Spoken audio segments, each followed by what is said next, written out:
back, traders and investors. We have Russell Rhoads on the line, senior instructor with the Options Institute at the Chicago Board of Options Exchange. Russell, how you doing this morning? Doing very well, considering how we went through a little volatility late last week and it calmed down on Friday. So we've come into a fairly calm day again. Don't we like volatility? Of course. CBOE is the main place that you can trade VIX options and VIX futures. And, in the introduction, you mentioned that I'm a senior instructor here at the Options Institute. There are actually four of us that go around the world. As one of us is in Shanghai right now. But there are actually four of us that go around and teach different levels of option traders, different strategies. And if you gave each of us a specialty, mine would actually be VIX. So, okay. I get a little excited when we have things like last week where volatility spikes up real quick. Is Marty Kerwin one of the instructors too? Yeah, Marty is the person that actually hired me and brought me in here, and I will forever be indebted to him. But he is one of my 17 bosses here at CBOE. 17, wow. Well, you know it from the whole office space. You're bound to get in trouble with one of them every day if you got 17 bosses. It's if you make a mistake, you get a memo from a lot of different people. Okay, so you're a VIX expert here, or studying the VIX market, and a lot of people, my partner included, Dennis, will say, don't trade these things overnight. They just have built-in decay. They do reverse splits. They go back to zero. They need to do a reverse split. There hasn't been much volatility in the market here. What would you say to somebody to convince them that this is a good way to hedge your portfolio? Well, what he's referring to when he talks about the instruments go to zero, those are the exchange traded products like VXX, which I think is probably the most well-known, and I know it does the most volume of the exchange traded products that are based on a VIX strategy.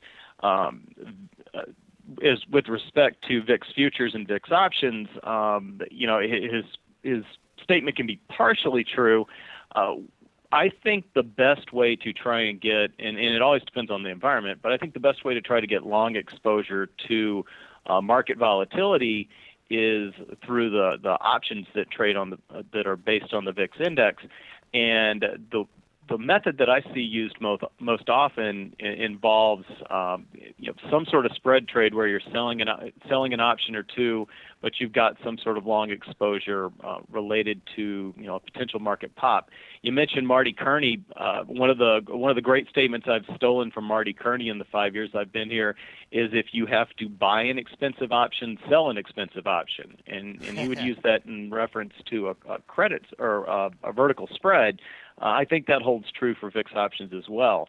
As far as volatility exposure, not holding things overnight, you can. Everybody knows that you can always sell first and buy later.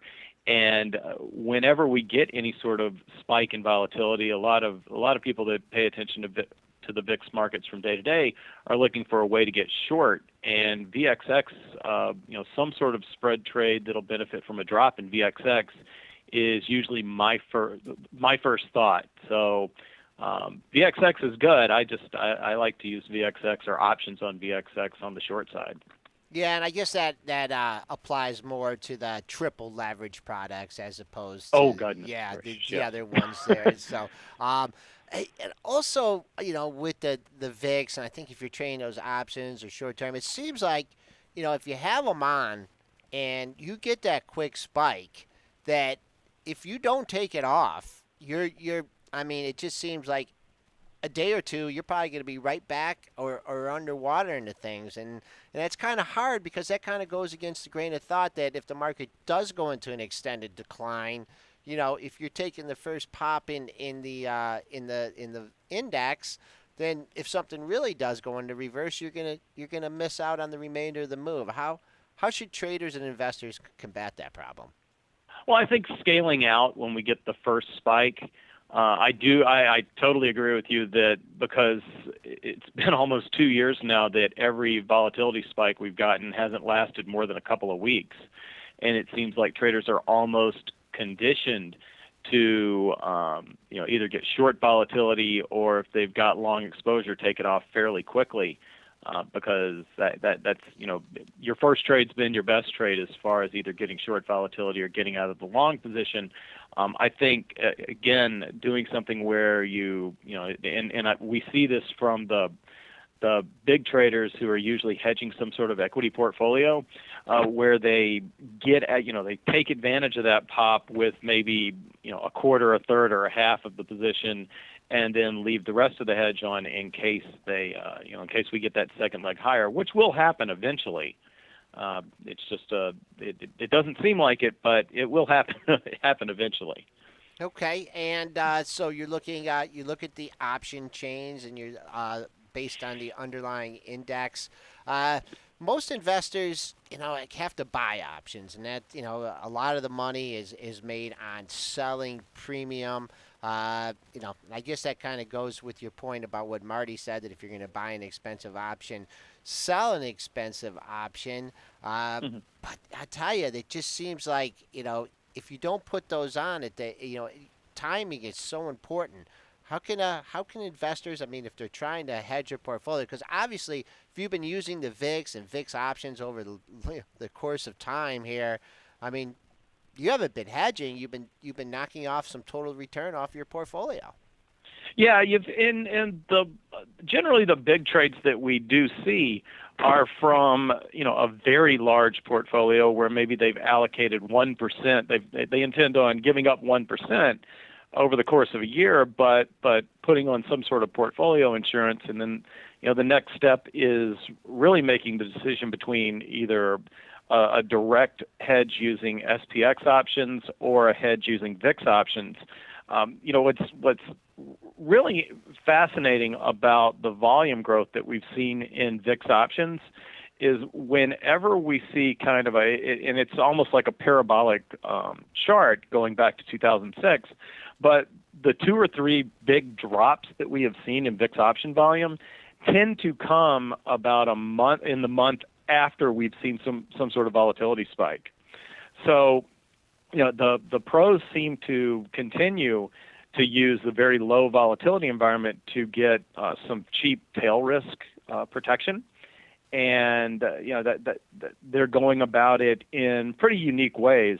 We'll even see people sell a put option, sell an out of the money call option, and then buy a closer to the money call option, and do that for maybe a nickel or even just a dime, but have upside to $2 or $3 if we get that volatility spike. Oh, that meant you're talking risk reward ratio there. And, right. And the thing is you were saying, you've got to take it off in the first couple of days. Well, if you put something on that costs, let's just say a dime, and we get the volatility spike, and that spread goes up to $2 or $3. When you're taking a quarter of it off, you're definitely getting the full you're getting more than the full benefit. Or taking half of it off, you're getting a good benefit from that as well. Right. Now, you mentioned something coming interesting here during the conversation, and you said when you see the big trades or when you see portfolio managers coming through. Now, there used to be the pits, and if someone came in and did a huge put spread in the S&P 500 options or something, the clerks and the traders would yell it out, and there'd be a big, a big hush. And obviously, you still have the pits now, but what are you now? Are you monitoring all the electronic trading and to see what the big trades are? And if so, can you identify what firms are doing it? I'm in a very unique spot. I'm with the CBOE, and I'm actually, if you've been to our floor before, yep. My office is probably 30 feet from the VIX pit. So on Thursday, if I had not turned on any quote machines whatsoever, the audible volume that I heard coming from that floor, nice. Especially in the afternoon, actually made me aware that some things are going on. Over half of VIX option volume is still done in an open outcry format. So I can hear when things are going on, but I'm also very fortunate that I can actually go down and talk to guys in the pit. So, for somebody that's off the floor, you kind of have to look at the volume, see what may be trading at close to the bid, what may be trading close to the offer, and try to back into what appears to be big trades. But about half of our volume in VIX Options is still done through block trades, and even if I didn't have access to the pit, I think I'd be able to back into what a lot of people are doing. So what do you just flip open your window and say, hey, what just traded there? Yeah. Or I saw, just a complete hypothetical here. I just saw that 100,000 of the Jan 17s and 100,000 of the Jan 19s traded. What were they doing? Let's just say on the call side, were they getting out of something? Were they selling? Think things are going to stay low and selling the 17s, buying the 19s, or is this somebody paying a dime or 15 cents? And if we get a big run up to 20, they're going to benefit from it. And they won't say who, but they're more than forthcoming as far as what trades are going on down there. Wow, that's great. It's great to hear. There's still some good action in the pits. And anything really interesting, I actually throw up. This is our shameless plug up on CBOEOptionshub.com, which is our blog site. I blog about VIX every weekend, and more often than not, I'll point out one of those big trades that happened during the week. Okay. So I share that as well. Yeah, no, we watch the wires for big option trades coming off as part of the information for our Benzinga Pro news feed, and I know a lot of the sophisticated option traders that we talk to. We talked to Nick Shaheen and Andrew Keene. And, they're looking for those big trades as well. So, all right. Well, thank you very much for coming on. We've had Russell Rhoads, Senior Instructor with the Options Institute at the CBOE, talking about the VIX. Thanks for coming on, Russell. We'll talk to you again soon. All right. Thanks for having me.